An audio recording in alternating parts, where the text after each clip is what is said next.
இவர்கள் எவ்வளவு கொடுமையானவர்கள் என்பதை நீ உணர்ந்து பார்க்க வேண்டும். இறுதிக்கட்ட போரிலே கொத்து கொத்தாக நாம் செத்து விழுந்து கொண்டிருந்த நாளிலே பெற்ற பிள்ளைகளை எல்லாம் தாய் நிலத்தின் விடுதலைக்காக பலியிட்ட தலைவன் இந்த பக்கத்திலே.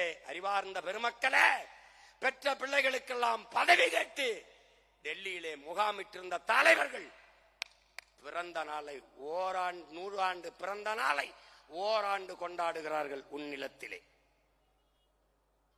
ஞாபகம் வச்சுக்க. நீ ராஜசேகர ரெட்டி யார்? காங்கிரஸ் கட்சிக்கும் திமுக என்ன சம்பந்தம்? காங்கிரஸ் கட்சியை வீழ்த்தித்தான் திமுக பதவிக்கே வந்தது. ஆனால் அந்த காங்கிரஸ் கட்சியின் ஆந்திர மாநிலத்தினுடைய முதல்வர் ராஜசேகர ரெட்டி, அவர் இறந்து விட்டார். அந்த நேரத்தில் ஈழத்திலும் போர், நாமும் செத்துக் கொண்டிருக்கிறோம். அவர் இறந்து விட்டார் என்பதற்கு அரசு பொது விடுமுறை விட்ட பெருந்தகை நம்முடைய ஐயா கருணாநிதி.